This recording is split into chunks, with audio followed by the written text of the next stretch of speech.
Hello everyone, welcome back to the channel. Cade here from MP Tennis. Hope you guys are having a great day today. Today we are going to be talking about match notes and how I would plan to beat Jannik Sinner. We have been getting a couple of questions in the comments section recently about bringing out match notes and kind of how Andy Murray brings out stuff and looks at it during matches. Well, to answer that question quickly, I don't actually bring out notes and look at them during matches. However, I do make a match game plan before with notes and then review it after. I'm not somebody that likes to look at stuff during the match because sometimes it confuses me, and for me personally. Doesn't mean it works for everybody, but I need to keep things simple. That's just for me. But like I said, I do make notes before and then I look at them after. And to do that, I use the Functional Tennis Journal. So this is really, really good to refer or to make notes and to use them after. So I'm going to run you through what I would do against Jannik in my match notes here. And I'm going to tell you what I'm going to try and do to try and beat him. And now listen, I don't think I can't beat Jannik Sinner. This is just an example, but I'm just going to be telling you guys what I think I could do to make him miss and have the best success against him as I could.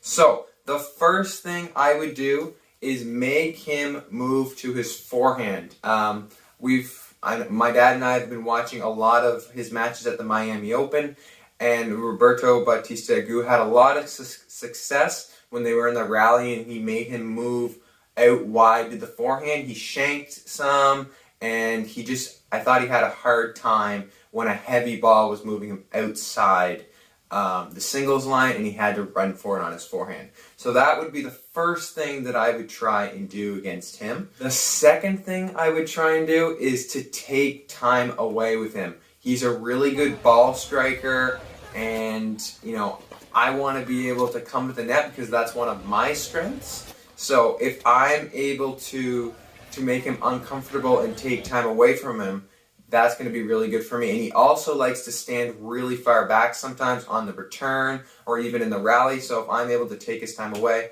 that's obviously going to be really good for me. And let's say those 2 points go really badly. One thing that I would definitely do is give him junk and throw in so much variety that he wouldn't know what to do. If you guys saw the match with Sinner and Bublik, you guys would have saw that Bublik was doing the underarm serve, he was hitting forehand slices, backhand slices, returning and volleying, serve and volleying, doing all crazy things to really mess with his rhythm. He was really close to winning that match, but Sinner was able to find a way. But during that match, there was points where Bublik was really messing with his rhythm. And I think with the kind of game Sinner has, where he's just an incredible ball striker, if you're able to mess his rhythm up, that could be really good for the opponent. So just to review, first thing I would try and do is make him move to the forehand on the run. Second thing I would do is try and take time away, so come to the net or just take the ball on the rise the best I could. And number 3 would to be giving him junk balls or throwing a lot of variety.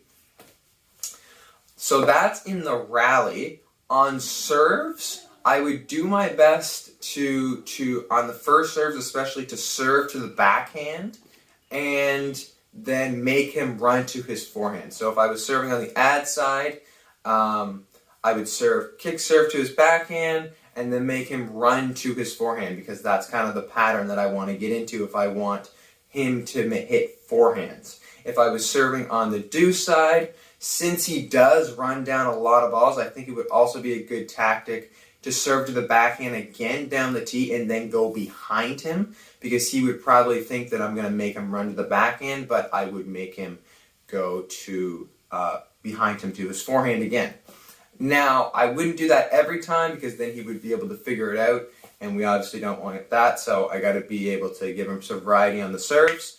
But on the returns, I think for my game plan on returning, I just got to get the ball back. I mean, he's an ATP player. He's obviously got a good serve. I think I'm just got to work my tail off, put the ball deep, and just try and win the game my best I could. Because when he's serving, he's on his own terms, and he's going to be cracking the ball. So for me, it's just trying to get the ball back in the court. Alright, so I'm just writing down the tournament. So this is the Miami Open Finals. I'm playing Jannik in. What kind of surface? It's hard court. It's outdoors. The date, the time, the weather is super important to put. So I put sunny and hot since they're in Miami.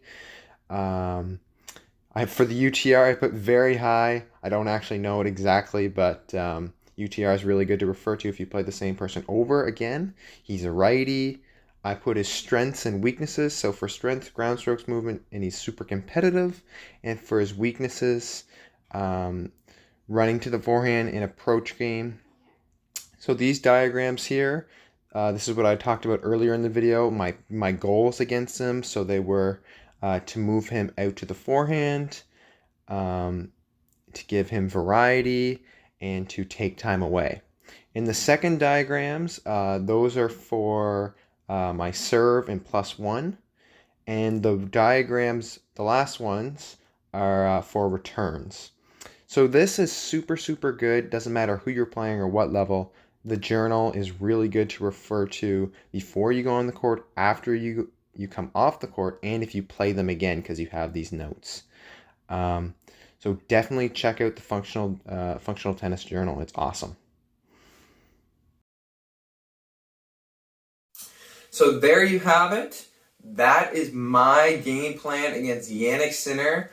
I actually think Hurkacz has a chance against him today because I think he actually might be able to do those things that I just talked about. And, we're going to see. We're going to have a new Masters 1000s champ, and it's going to be pretty cool to watch. So tune into that. If you like this video, please consider subscribing because it's really going to help the channel. And without further ado, that is the end of the video. So take care, everyone, and we'll see you in the next one.